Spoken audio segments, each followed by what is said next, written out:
Hello and welcome to the Browns Blitz. Today is Wednesday, October 8th. This is episode number 316. I'm your host, Rod Bloom. Joining me today is my brother, Jeff. Hey, Jeff. How's it going? It's going pretty good. Yeah. Okay. Exciting week. Can't wait definitely. to play the Steelers. Yeah, we got some stuff happening. And joining us is our guest, David Slim Dog Bell. Hey, Slim, how's it going? Hey, good to be back. It's good to see you guys, Rob and Jeff. Great to be back. It's been a while since I last been on the Browns. Been too long, man. Yeah, I can't believe you guys have done over 300. That's amazing. Congratulations. Thank you. Thanks. It's great to have you back, man. Been like I said, way too long. So looking forward to talking Browns and hearing about your trip, and we could talk about all kinds of stuff. How to help you with that? Right. Yeah. Anyways, I didn't ask you guys before, but is anybody drinking anything tonight? Yeah, I'm actually keeping up with the European British theme since I only got back a couple of days ago. So I went and got a Guinness Extra Stout. So nice. I'm gonna be drinking that. So just in honor of British Browns backers and all the great people that were out there. So awesome. Nice. Yeah. There's no taking the England out of Slim just yet. So yeah. Right. So Jeff, you drink anything? Tonight I've talked about it before. Sam Adams Just a Haze IPA, hazy, juicy, and refreshing, non-alcoholic. So there we are. Very nice. These are really good. As Sam Adams goes, it's probably one of my favorites. Good one. I thought as I was perusing the fridge, I thought, it's October. I thought I'll go for this New Holland Ichabod Pumpkin Ale. So try to hold it the right way. I'm not going to drink pumpkin ales all month, but I'll have a few of them. So it's kind of felt appropriate for October. So yep, yeah, it's a good one. Cheers, fellas. Cheers. Welcome back, Slim. Yes, thank you. Yeah.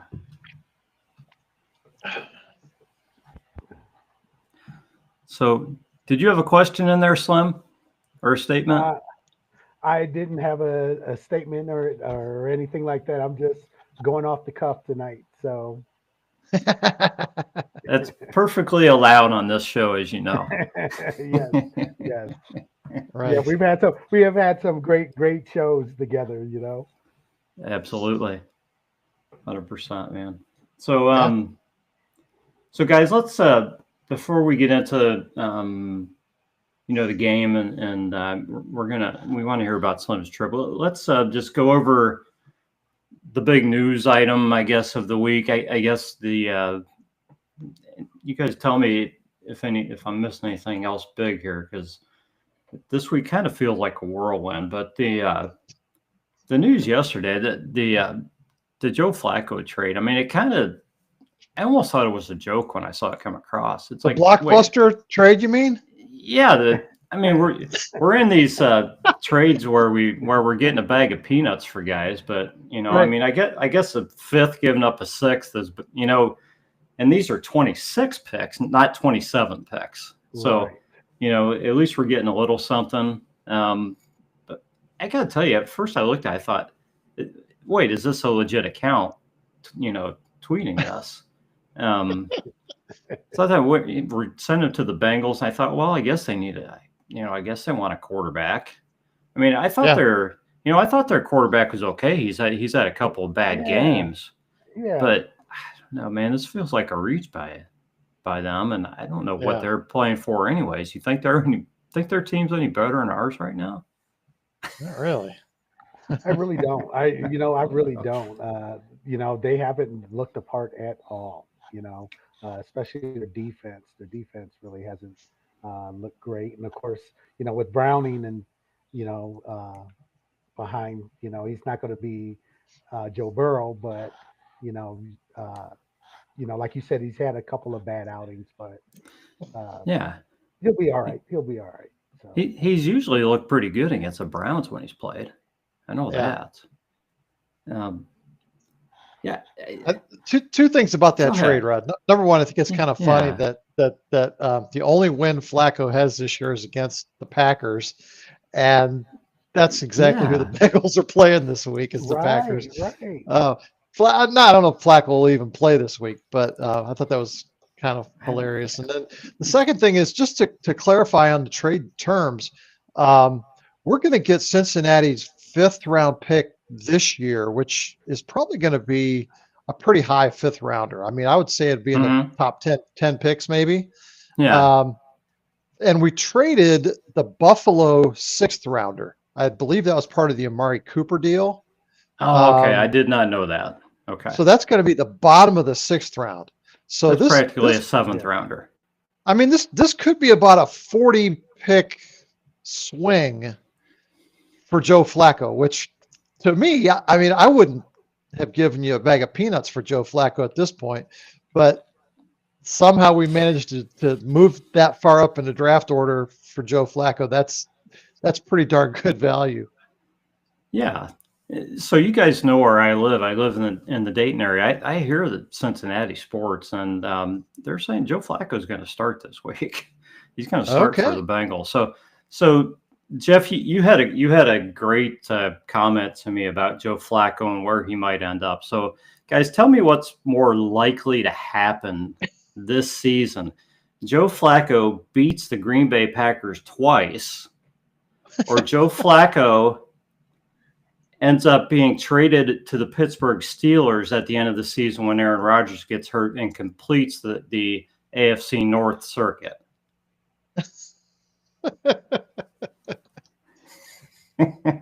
You have to start off asking, what's the likelihood of Aaron Rodgers playing all season? And I don't think that's great. Right. So yeah, I predicted him. I predicted him being out by the 5th week, and this could be the week. This could be the week. Week 6. Yeah. I got a feeling.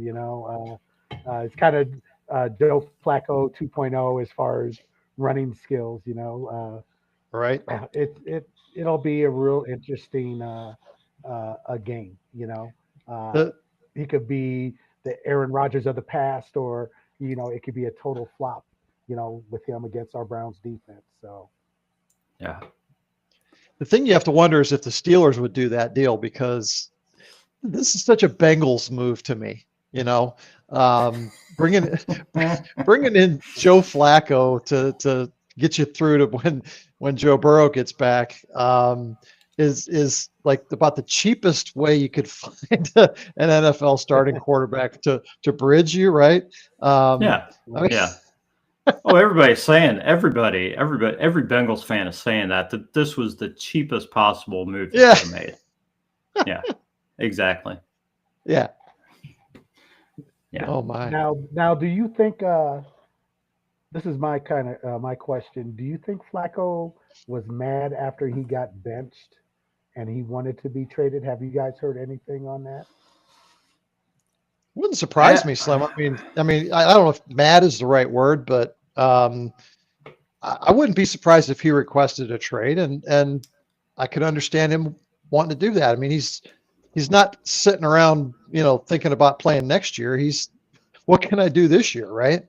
Right. And sitting there watching Dylan Gabriel and probably Shedeur Sanders at some point. That's not what he wants to do.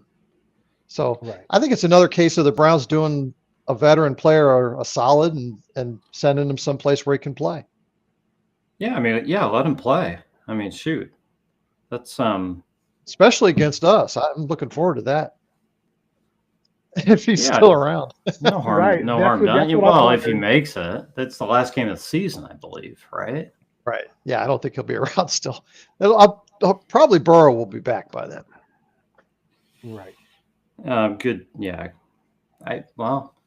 Depending on what the Bengals' record is, it's up to Joe Burrow whether he wants to come back. Right. Yeah. Yeah. I think it's a good move for Flacco just so he can play. I mean, you got to figure.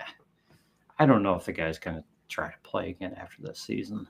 I'd kind of be surprised. So Yeah. let him get some playing time. It does kind of reinforce how hard up the NFL is for quarterbacks. We've released 3 veteran quarterbacks already this year, right? Tyler Huntley is backing up Lamar, right? And he's probably going to be playing some, right? Because Lamar's hurt. Yeah.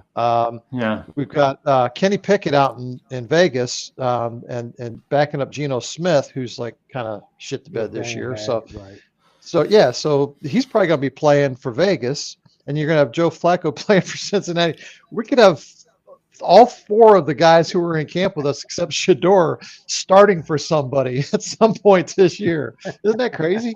Shador still won't be getting reps. Right. He'll be third string still. Everybody, he'll still be third string. Oh my gosh, the aunties and the uncles are going to be climbing out the. Not so happy. Not so good. No, not at all. Was there any other news this week, or has that been pretty much it news wise? I mean, I know there's a lot of stuff surrounding that we'll get into when we go over the games. I mean, the Browns made some minor moves this week in terms of the bottom 3 or 4 spots in the roster, but I don't think it's anybody worth spending a lot of time on. Right. Yeah. And then, of course, you get to talk about Stefanski and his play calling during that game. And how people want him fired. And then you had Bruce Arians on another show turn around and go, I don't know how he's still coaching, at this time, that didn't help matters much either. Yeah. We'll talk about that. Yeah. I'm looking forward to talking about this, Rod. Yeah. Let's get into the game then, the Browns Vikings game. Okay.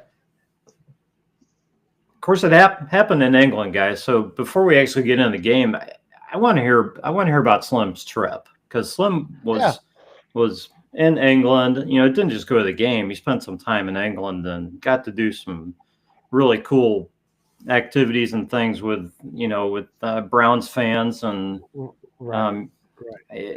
I mean, I just saw it today that you met Joe Thomas when you were over there. So I'm going to let you tell the rest of the stories now. Yeah, it was amazing. The flight over there, of course, was great, and the first party was Friday night, last Friday, and it was basically a Browns, get together, and so of course Paul Brown was the head of that, and then you had Macho Fan there, and just a bunch of other celebs. Joe Thomas showed up there later on. That's when I got my picture with Joe Thomas, and the crowd was amazing. That the venue that they had it at holds 1,700 people.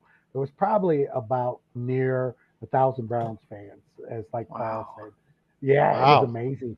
It was That's amazing awesome. from all over. When they say Browns are a worldwide backers club, it's no lie. Met people from Ireland, Germany, Switzerland, just Iceland. I mean, they're from all over Europe, and of course, being a Browns fan since pretty much near birth, you ask them how and why you became a Browns fan. Of all the teams in the NFL, you're a Browns fan, and a majority of them said they like the underdog, they love the fans, and then also, I guess for those in Germany, they were saying Browns games were the only NFL games that were on for some time, which I didn't know, and a lot of them learned to love the Browns just from watching those games every week. That's pretty cool. Yeah. So and then Saturday, of course, they had the Saturday night events, but the icing on the cake for me was on Sunday before the game.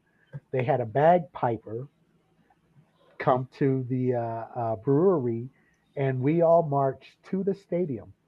I swear there's probably about 700, 800 of us marched from the stadium. I have a short video of it on my X page of me walking alongside the piper, and he's just playing everything, and we're marching down cheering, and it was amazing to see people come out of their houses, take pictures. cars honking. I get chills now. I'm getting chills now just talking about it because they regularly do that for their soccer games, their football games for Ah, some of their teams. Yeah. And to do Huh. this for NFL Browns, it was just incredible. It was incredible. It was just the best time. And while I was at the game, it's too funny. I have a flight attendant friend that I hadn't seen in like 6 years that I used to fly with all the time back in the 90s when I first started flying from LA to New York City to go. My sister was going to school in New York City, so I would do layovers there to see my sister on the layovers. And this flight attendant, she would be working sometimes on the flights that I was working over to New York. Well, she saw my Slim Dog jersey from like 10 rows back. And I'm watching the game, and all of a sudden, this person comes up next to me and goes, I thought that was you. And it was her. I hadn't seen her of all the places, 60,000 people. She recognizes my jersey and stuff, and I see her. It was just incredible. Just Wow. incredible. that's Yeah, cool. That's yeah. It was very, very, very cool, And of course, that Paul Brown and Kelly Burgess are the icing on the cake as far as Browns fans. They're great hosts. It was just uh, great just to be around those Browns fans and be excited and to be in another country and to see the love that we got. They had Browns Bar, the Green Bar in London. I guess I was told that they had a group of designers and stuff go there like a month or two before and design a whole bar. The stairs were painted in Browns colors. They had a Wow. door had Browns dog etched on the door. It was literally a Browns bar in London, and they really did it up. It was really really nice. wow. That's Sounds awesome. like sounds like the Wow. trip of a lifetime. And you've had a lot of trips. Yeah. Yeah, yeah, yeah. I went back in 2017. When the Browns played the Vikings, when they first played the Vikings, when they first introduced, the NFL UK back in, that was 2017 when the Browns played. I was there for that game as well too. So that Nice. was an Yeah. experience. But this one was a really great experience. They definitely outdid themselves with this one. Sweet. Well, that's awesome. That's great. So yeah, let's talk about the game, guys.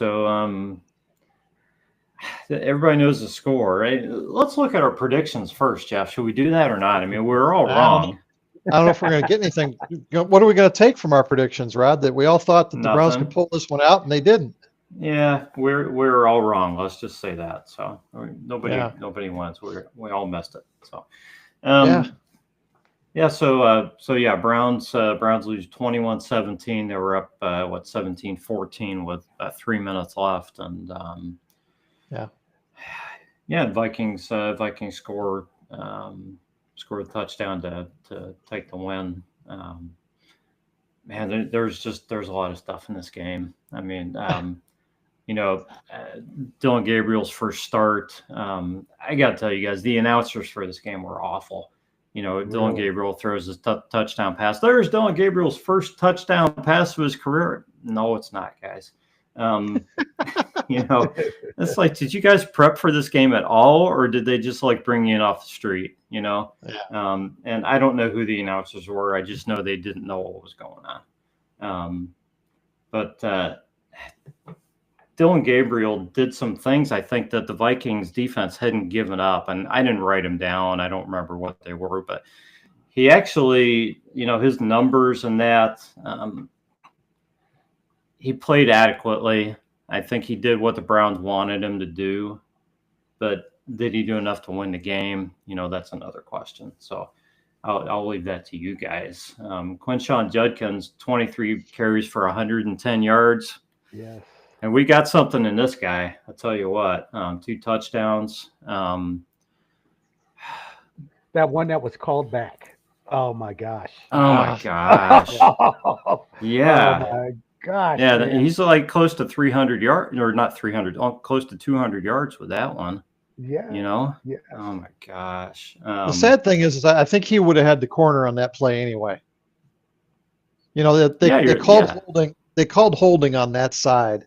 There were two guys were holding on that side, but I think he would have gotten the corner even if they hadn't have been holding, and it just because he was that far ahead of everybody. Yeah. So yeah, it was really disheartening how many times the Browns took positive plays off the board with penalties in that Right. game. That's not happened a lot this year. This was the first game that's really happened in. Um, that was probably for me, that was the worst part of the offensive performance.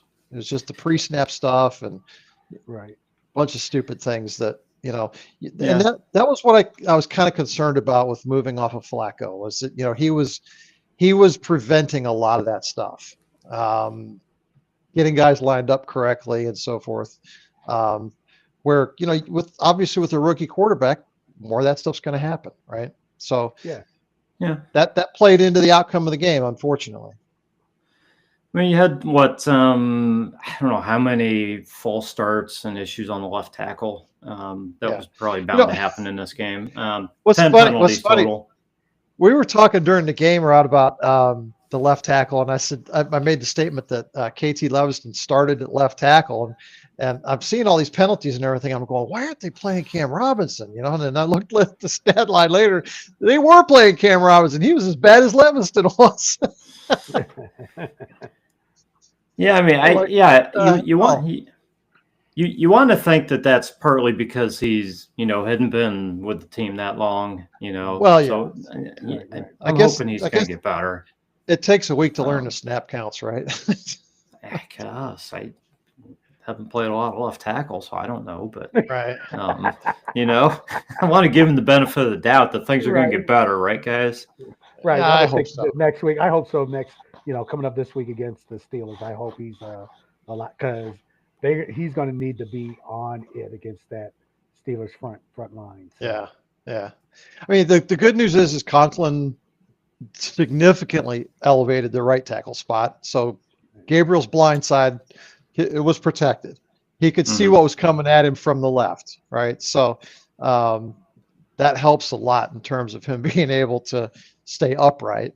But the line still has a ways to go. I mean, it's getting better, little bit by little bit, but man, yeah, it's still pretty porous. It does help that Gabriel's got that mobility. I mean, that he was able to avoid some things. Right. Yeah, he was. I mean, there's just, you know, there was good points and bad points in this game. I mean, you got the 10 penalties, but no turnovers. You know, Browns 3 for 3 on 4th down. Great. 3 for 15 on 3rd down. 3 for 15.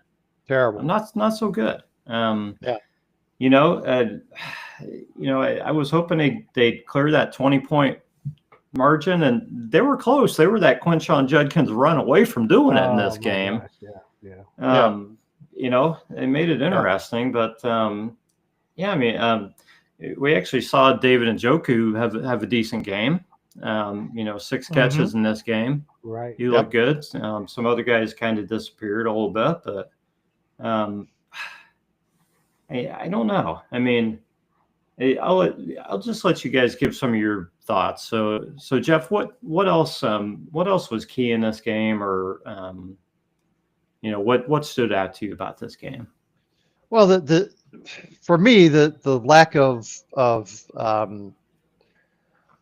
the defense really didn't make a statement in this game.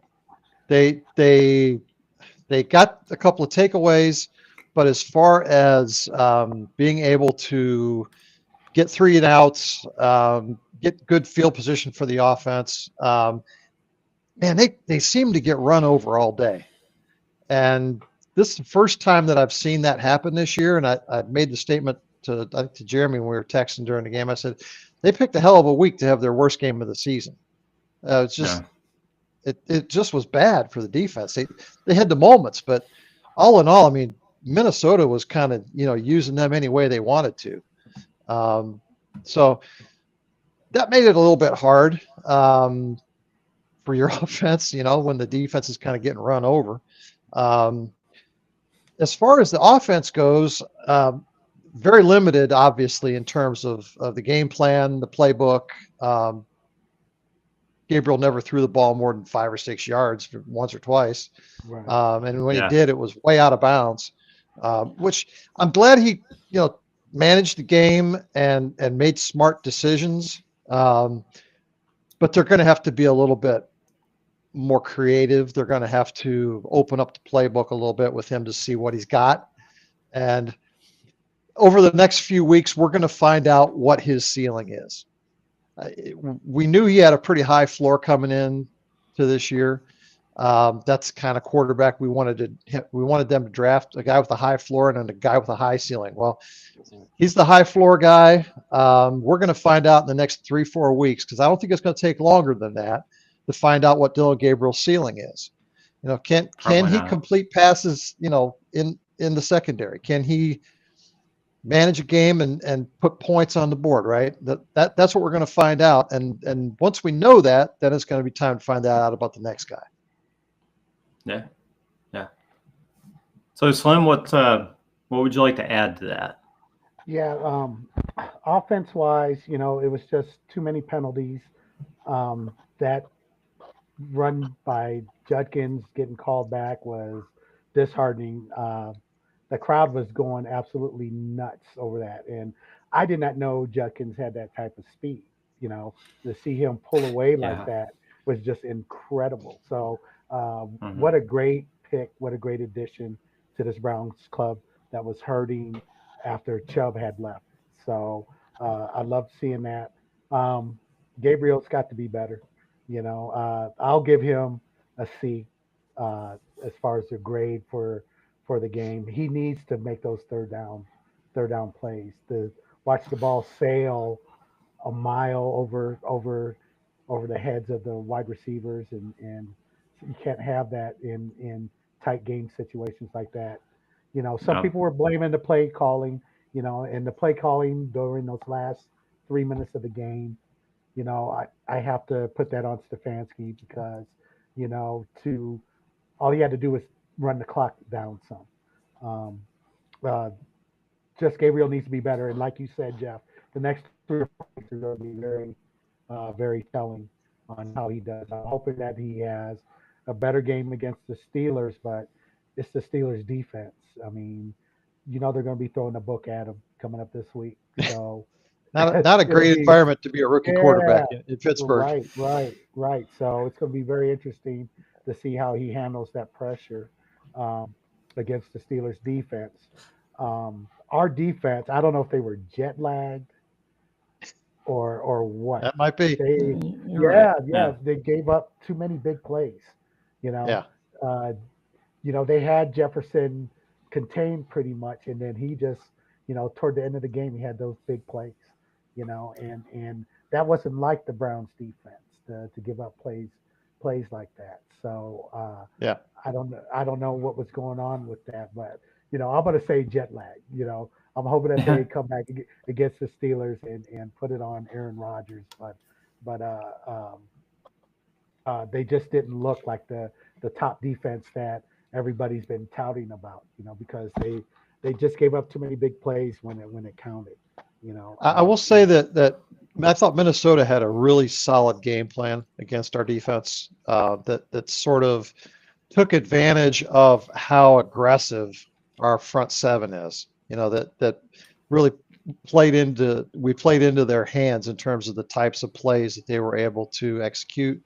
Because Carson Wentz should not beat anybody, but he was getting rid of the ball in about 1.3 seconds every play.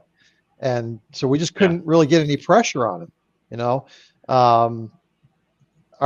Unfortunately our guys at the back end couldn't stay with their receivers and Right. diagnose what the Vikings were trying to do. So I don't know if we see that approach in the future, the Browns are going to have to come up with some kind of an answer.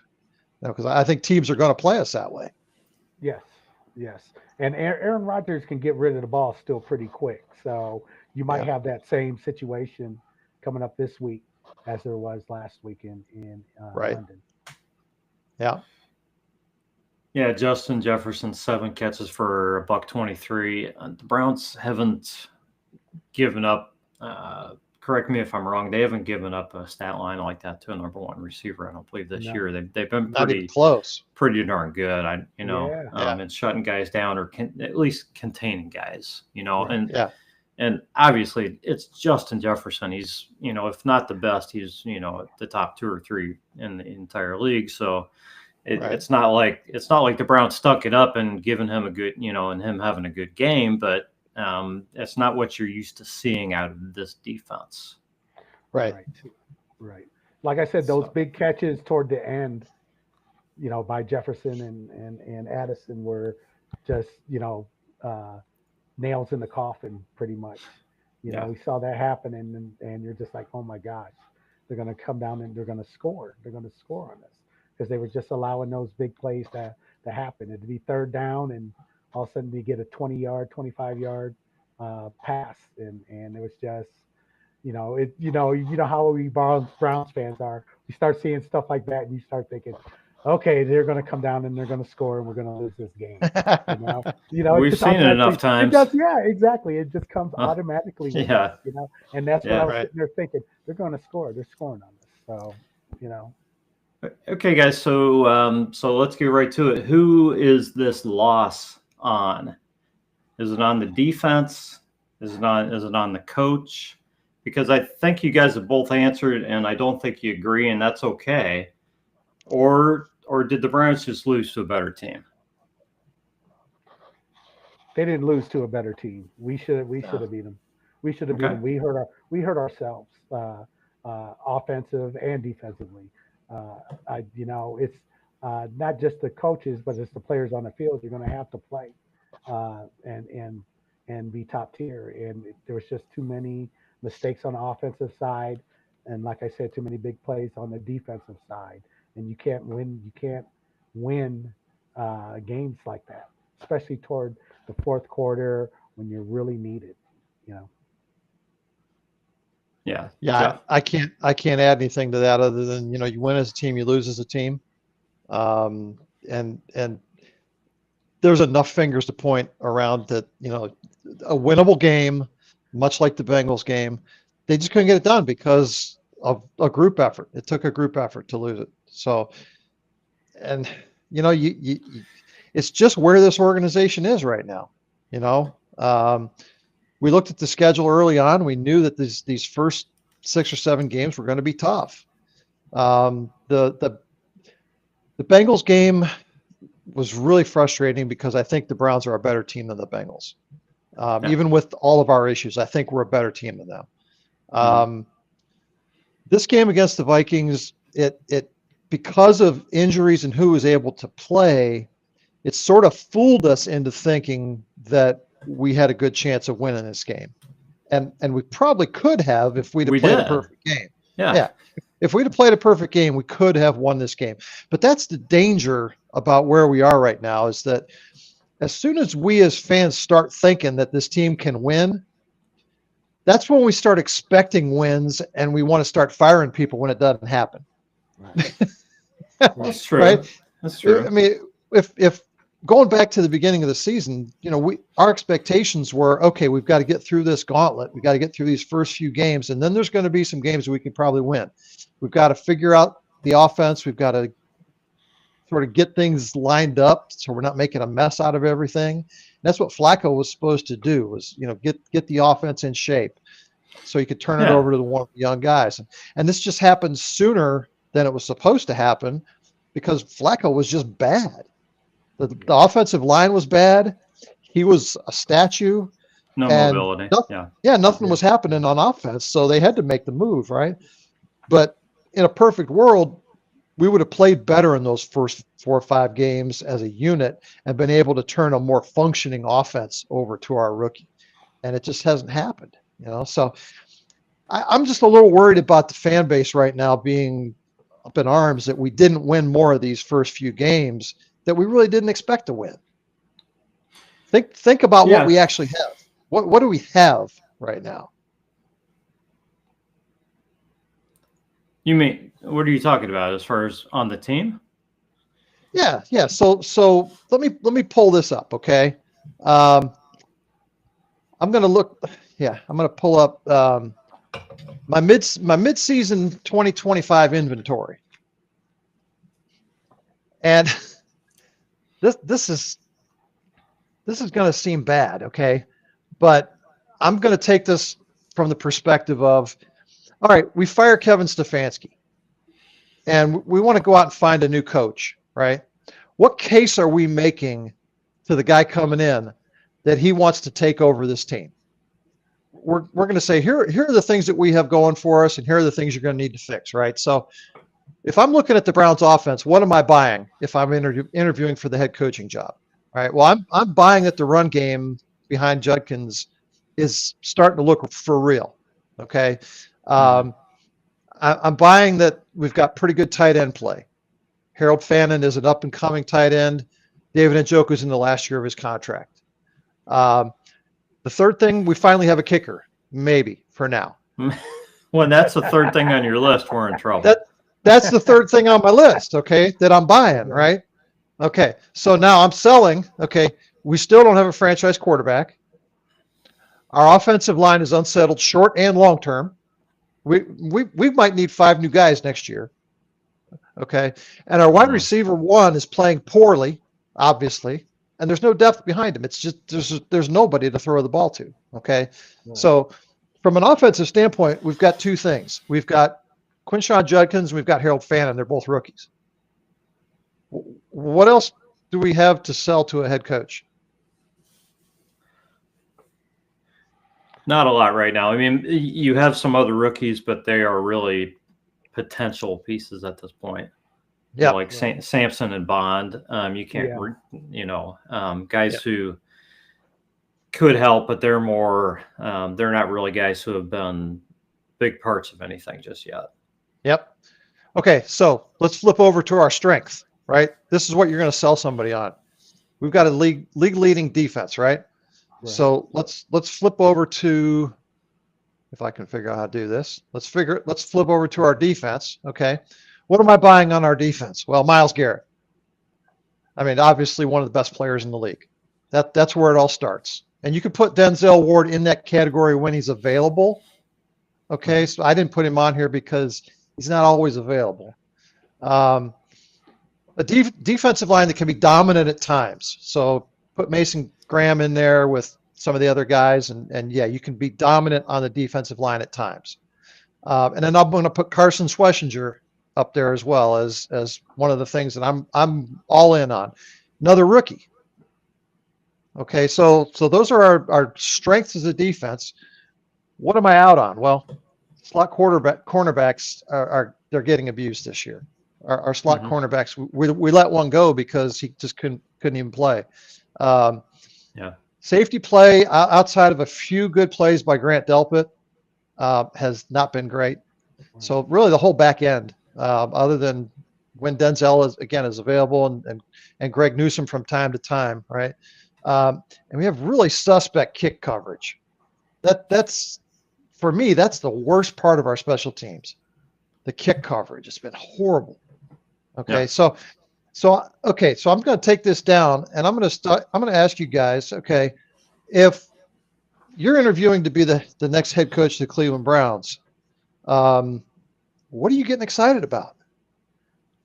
Our 2 number 1 draft picks next year.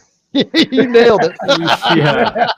Well, that's true. That's true. And they keep adding picks. They keep adding picks too. Yeah. Right. So right. Which we always screw up, right?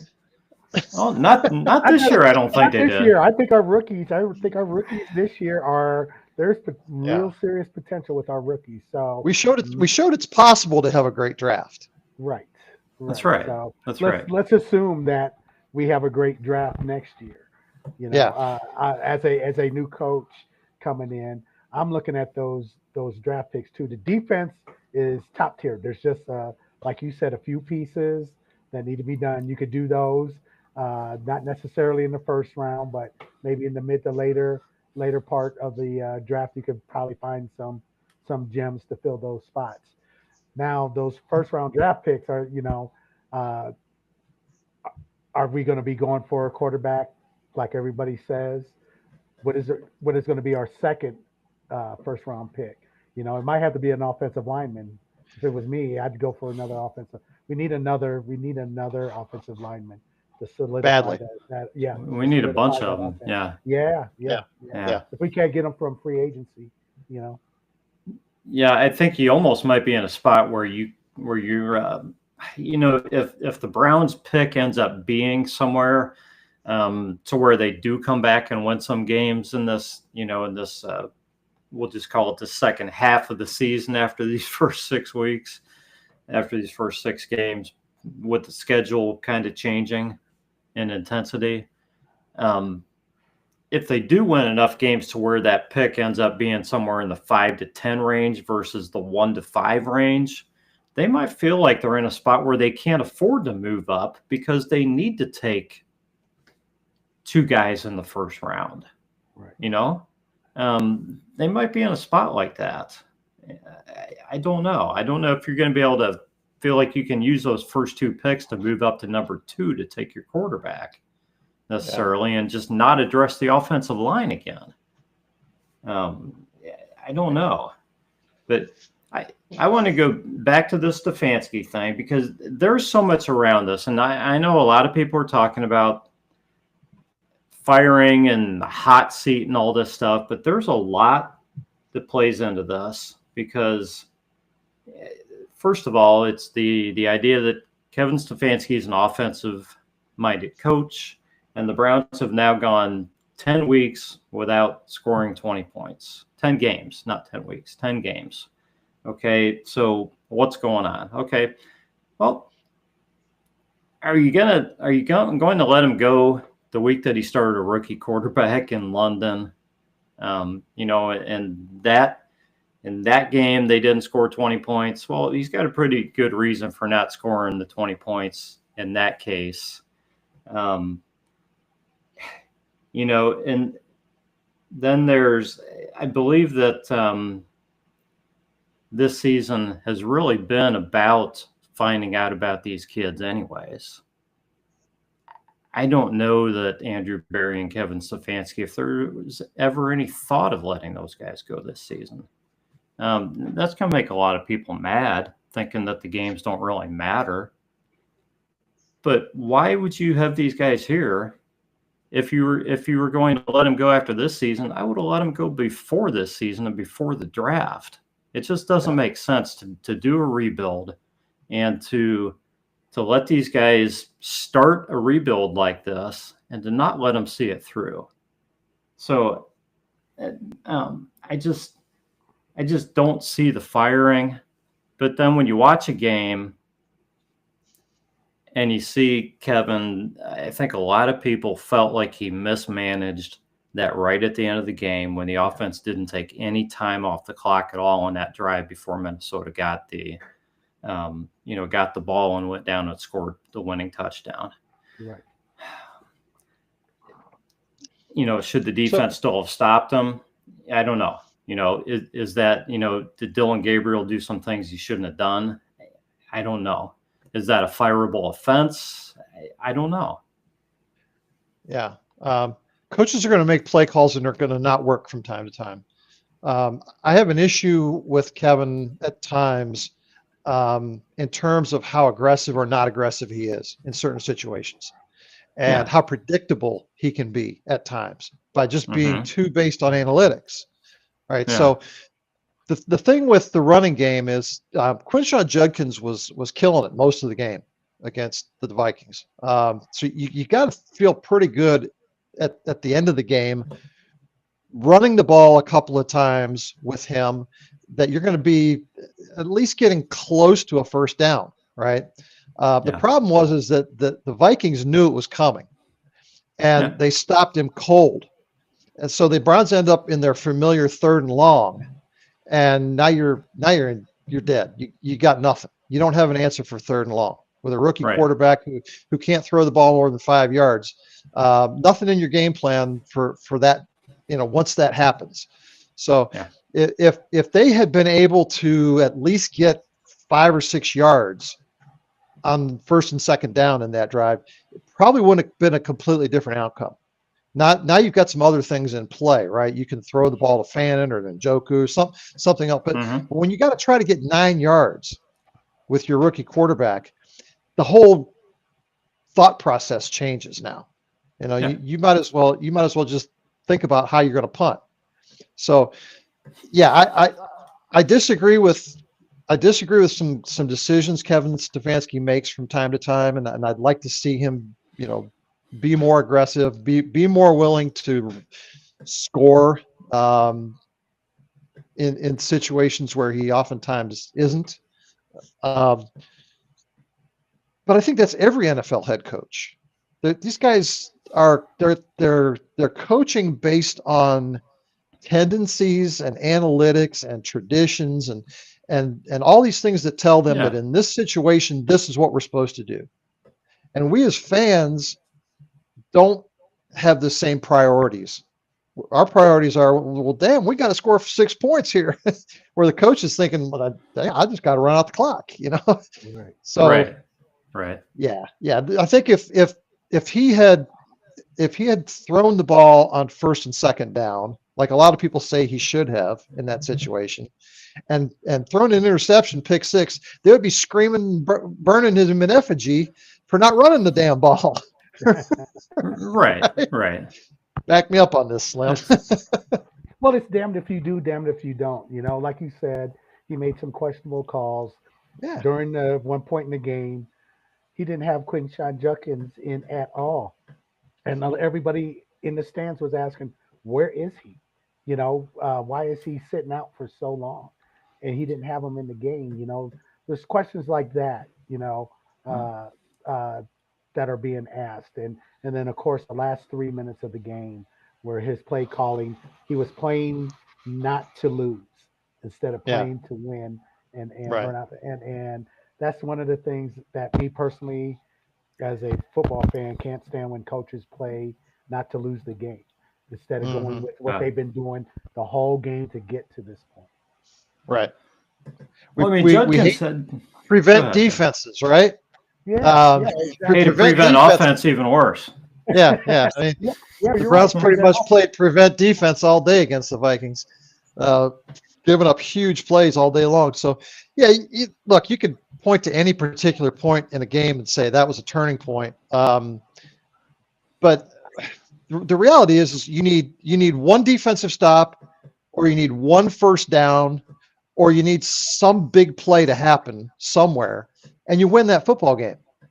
The Browns just didn't get it. Right. And that's kind of our MO. we just don't get it. Yeah, don't disagree at all. So, couple things from Jeremy here. Slim, have you attended? He wants to know if you've attended a game in Pittsburgh, and if so, how was the experience? I've never attended a game in Pittsburgh, but I do want to attend one really soon. I haven't been to any Browns versus Pittsburgh games, but I would love in the future to attend one, and that's one of my goals. Yeah. And then he says, like, for the draft, Caleb Downs and offensive line. You're using the 2 first-round picks on Caleb Downs and offensive line. I mean, I think we'd love to see Caleb Downs in Cleveland, but I don't know what you're doing about your QB. Right. If you take Caleb Downs at number, 2 or 3 or whatever. So, I don't think this organization can afford to go with mid-round quarterbacks in the future. I think. Yeah, I think they're going to have to go QB. Yeah, we need to invest a high pick in a quarterback at this point. That's the only way we're going to fix this disaster. And that's what we're dealing with. Going back to the whole thing about coaching and everything else. This is what it looks like, guys, when a team goes all in and fails. I've said it on the show before. Back in 2021 or whenever they were farting around with Deshaun Watson, that was this organization saying, we're going to open up our championship window. We're going all in. That's what the fans want. Let's go all in and bring in what we think can be a top 5 quarterback and open up our championship window. Well, that blew up, and now you're dealing with the fallout from it. And unfortunately, that's tantamount to a nuclear bomb going off in your franchise. It's just going to take a Yeah. while to clean up the mess. Yeah, unfortunate. So Jeff, there's a lot of talk about town, and you and I have talked a lot about this too. You've given your thoughts about the quarterback position and what might happen the rest of this year. And I get your point on this. You're of the thought that the Browns may play for later in the season. Oh, I thought you meant 4 total. No, yeah. You're talking about number 4. Number 4, that he might get some playing time, more or less to show he's healthy, and maybe to show some value so that the Browns can maybe trade him. Is what you're thinking. Get some value out of him. So right. You are in the minority of this, okay? I'm sure. I'm in a little minuscule minority. doesn't mean you're right or wrong, okay? There's the thought that once Jimmy Haslam said this trade was a mistake, that there's really no way they can put him back out on the field. But my question, my thought is, where's there more upside? And let's just say it's going to be the last 6 games of the season. Where's there more upside or more potential to recoup and to get value in playing for and maybe getting somebody to take part of his contract, even if you get a bag of peanuts like we usually get in our trades? Yeah. Or is there more in playing Shedeur Sanders and letting him show what he can do at the NFL level? Yeah. Because let's face it, we're looking at, if you play Shedeur, you've got 2 options. Okay, the first option is that he shows he can play at the NFL level, and you don't have to take a quarterback next year. Right. The second option is he plays well enough that somebody wants to trade you a 3rd round pick for him, and then you can take your quarterback next year, and you got Shedeur and Dylan, or you got your 1st rounder next year, and you got Dylan Gabriel going in. Yeah. So where's there more potential to pick up value? Yeah. Well, that's pretty easy. There's really 0 potential value in Deshaun Watson at this point. He may be the least desirable quarterback in the league right now. So that's why I say the Browns like reclamation projects. So if they want to try to get some sort of value out of him by showing that he's healthy and that he can at least play at a league minimum level, he's shown there's a need for quarterbacks out there. And yeah, and someone will say, hey, we'll take a chance on him if it costs us next to nothing in 2026. If the Browns eat most of his money, every team thinks that they can fix. It's like women; they think they can fix men, right? Right. Every team thinks they can fix quarterbacks.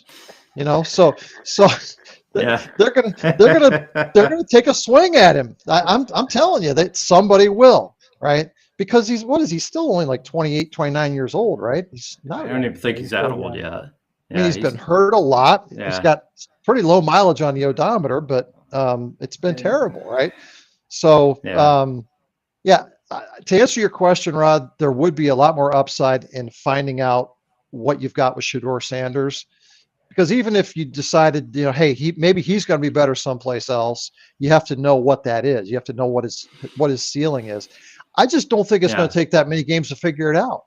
I think Dylan Gabriel, like I said, I think we knew before the draft what Dylan Gabriel's ceiling was. He's a high floor, low ceiling guy. He's going to be a solid backup in this league. I think the Browns need that. He's a guy that works well within Stefanski's system, can take care of the football. We saw it against the Vikings, but he's gonna tap out really fast. You're not going to get franchise quarterback play out of him, and that's okay. I don't think that has to be the expectation. Shedeur, on the other hand, is the opposite. Shedeur is the high potential ceiling guy. He's going to be boom or bust. And you're going to know, just like you knew with DTR and other fifth round quarterbacks, pretty quick what you're going to get out of him. Is he going to grow and evolve into an NFL quarterback, or is he going to revert to what he did in Colorado all the time? If he does, he's not going to make it in this league.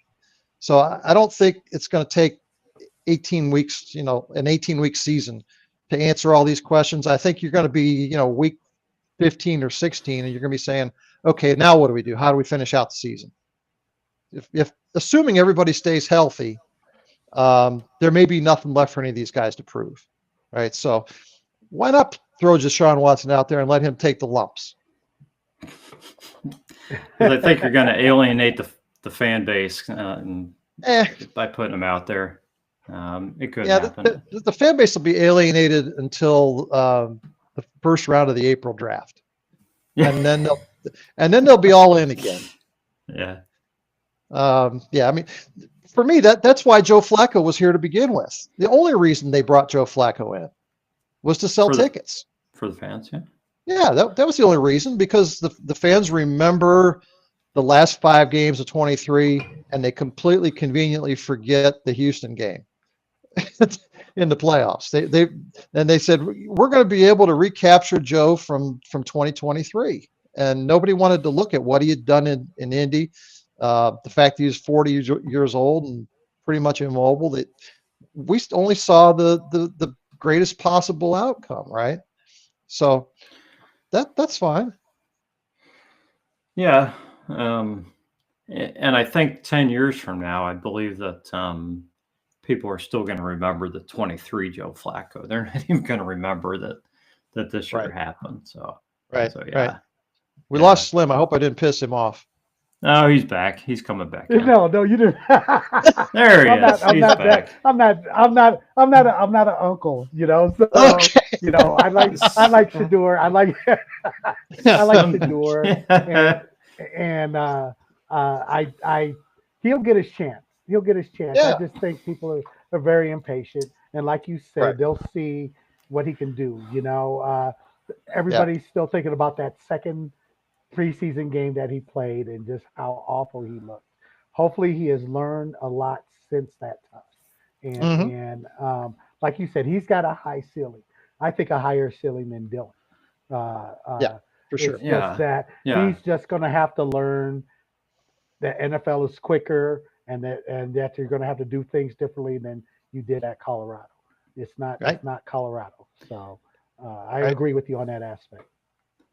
And I think that's why it would benefit the Browns to play him more games, because of that high ceiling. Because you might find out, if you play him 3-4 games, you might find out if he's, up to speed with the NFL. But they may not open up the playbook for him that quickly. Whereas if he gets into a few more games, plays longer, then you might actually get a little bit more of a glimpse of the ceiling part of it. Right. So, it could be. Yeah, a lot depends on what he has around him. Yeah.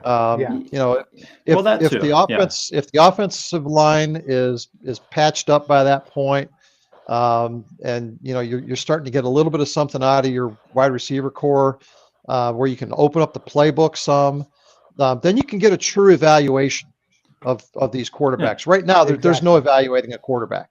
Exactly. Yeah. I totally agree with you on that. Yeah. Yeah. He's not a 1 year he's a 2, maybe 3 year project. Could be. People got to admit that. People have to turn around and face that fact that he's not going to go in and blow up the league his first year as a rookie. Right. He's just not. Yeah. It's rare that happens where you have a rookie turn around and burn up the league. Right. That's true. And a lot of people don't want to hear that, but that's true. I hate to be the bearer of bad news, but there's probably not a guy like that in the 26th draft either. Right. Yeah, exactly. I'm not seeing what people are seeing as far as getting a quarterback like a Drew Eller, you know, who Yeah. really hasn't impressed me that much. I mean, he's good, but he's not, you know, he's not what everybody's making him out to be. And then Yeah. everybody was on the Manning tip for a while, and you see how that has gone, you know, so Yeah. far this season. So There are more guys in the 26 draft with higher ceilings than there were in the 25 draft, for sure. So I think there's going to be more guys taken high in the 26 draft. There's also going to be a whole bunch of teams that need quarterbacks, and a whole bunch of teams that are tanking for quarterbacks right now. right. So it's going to be competitive to get one of those best quarterbacks in next year's draft. And the more we lose, the better our chances are. It's just how it is. Yeah, guys, I could bring this up and talk about this for a long time. So I just want to bring this up briefly, and then we'll move on to the Pittsburgh game. Yeah. I really wonder if the way we're looking at QB is almost wrong and will change in the coming years. Because how many quarterbacks do the Browns play on average each season?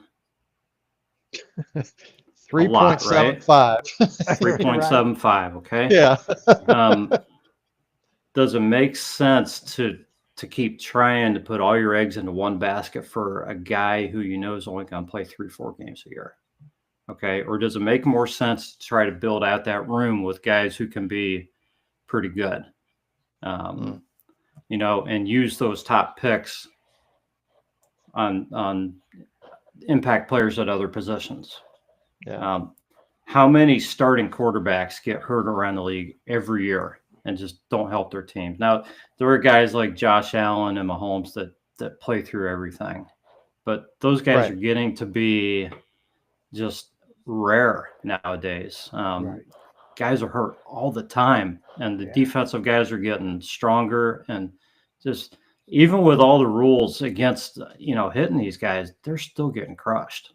You know, so I'm not saying you can just take a quarterback in the third round, but you know, if you can keep drafting the high ceiling guys and get a stable of a few guys that you can have that can keep coming in, you know, and you can figure that you're not going to get 16, 17 games. I mean, what good does it do you to find your franchise quarterback like Cincinnati, and then the guy plays 2 games every season?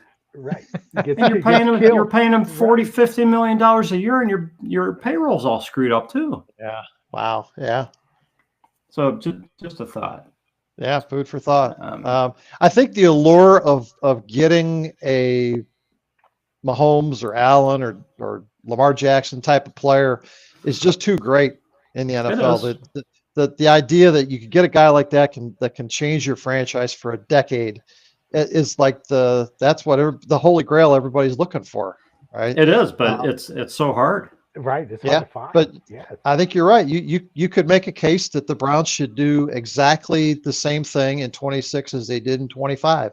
Draft 2 more quarterbacks. And if they pan out, there's always going to be value for them in the league. That's right.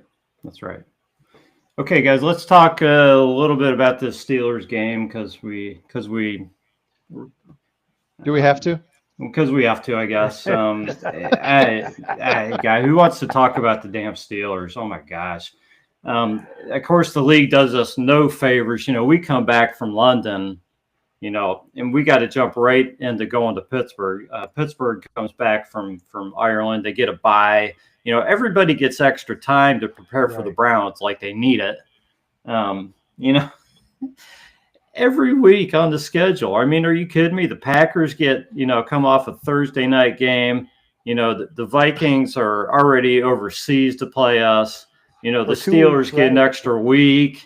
It's like, who sits around and makes up this NFL schedule, and how much do they hate Cleveland? I just don't get it. Why? The good news is, Rod, is that strength of schedule is a tiebreaker in draft order, so that'll help us when it comes to April. Is it strength of schedule or strength of early schedule? Yeah, I don't know. Anyways, Yeah. but so Browns head into Pittsburgh. They play Sunday at 1. What I saw was the Steelers are favored by 4.5, which is really in nuts for them being at home. But No. over under 37.5, about what you would expect. I started looking at Steelers stats, and then I'm thinking, you know what? I really don't care about these guys. Aaron Rodgers, 8 touchdowns, 3 picks. They got 2 guys running the ball, 1 guy catching it, and that's pretty much it. So yeah, it's nothing to write home to mom about. I think if our defense, plays like they're supposed to play, Rodgers is going to have a very tough day. He's going to have a tough day. Yeah. Jeff, how are you feeling about this game? Not great. Not great. Yeah. I mean, when's the last time we won in Pittsburgh, Rod? Any idea? Because I don't know. The Nixon administration, maybe. I don't know. Might have been. Yeah. I don't. Yeah. Been forever. Look, the idea that you take a rookie quarterback and you start him outside the country, and then he has to come home to play the Steelers in Pittsburgh when they're coming off a bye is about the worst case scenario I can think of for a rookie quarterback. Yeah. I mean, geez. Like I've said before, Pittsburgh, they could dress up a bunch of nuns in those uniforms and they probably still whoop the Browns at home. So Right. it's just how it goes. I mean, things do not go our way in Pittsburgh. Every bounce is going to go Pittsburgh's way. Every call is going to go Pittsburgh's way. It's just how it is. So you just want to stay in the game and have a shot at the end. Right. That's the only possible way they have this. Look, I honestly, I'm not even worried about this game. Whatever happens, happens. I want us to save up all of our good juju for the Dolphins when you and I are going to be at the game. That's right. So that we can start a winning streak. Yeah, I'm good with that. I just pray for no injuries. No injuries, please. Yeah. Let's get out of this healthy and keep these guys healthy for the stretch coming up against teams that we can actually or games we actually have a good shot in. Right. Yeah, for sure. All right, guys. You anything else you want to talk about with that game, or you just want to give some predictions and we can let's hit the predictions. Yeah. Okay. Slim, you're the guest. You get to go first and give us your thoughts here. And I'm the optimist, so you are. I'm the optimist. Well, I'm kind of the optimist when it comes to the Steelers, but I just hope that our tackles, if our tackles can do at least halfway decent against Watt, and just keep him contained somewhat, we may have somewhat of a chance. I think Quinshon Judkins he could get 100 yards against the Steelers defense. I'm just kind of worried about our receivers against the defensive backfield and stuff. But my prediction, I'm the optimist. I'm going to say Cleveland ekes one out. I'm going to say 17-14. I'm going to say 17-14, and they beat the spread. Nice. So Slim's got the Browns and the under. Yep. All right. Jeff, what do you think? Yeah, well, Slim, this is why I think we're separated at birth, because I always think exactly the opposite of what you think. But we do agree on the under. I'm not going to deviate from the under until our defense completely collapses. But I'm going to go just barely under. Like I said, I think this is going to be ugly. I think it sets up to be ugly. But it's only one game. I'm not too worried about it. I think they're going to have to take the handcuffs off of Dylan Gabriel this week. They're going to open up the playbook a little bit. But that's probably going to lead to some mistakes. So Pittsburgh's just going to take advantage of that. They're going to abuse us. It's going to be 27-10 Pittsburgh. And the only reason I'm making it that close is because I want to just slide into the under with 37 total points. It could be worse. Oh, this pains me so much. I'm gonna take the Steelers. Oh my gosh, I hate the words even coming out of my mouth, guys. Oh gosh, yeah, I'm like throwing up in my mouth as I'm saying it. But I think it's going to be a close one, though. I think the Browns defense will show up and keep it close. And I think Quinshon Judkins, like Slim said, I think he's going to have a good game. I think they'll pass the ball just enough, but I'm with you, Jeff. There will be some mistakes, but I got the opponent winning this one 20-16. So, and Okay. man, I hope Slim's right on this one. I'd love nothing better than for our guest to be correct this week. So It happens a lot. it does happen a lot. This is a good time to start our losing streak, Jeff. Yeah, exactly. Go back to having guests be right every week. That's right. We would love for it to happen. Love to see it win this week. So, all right, guys, let's get some closing thoughts here.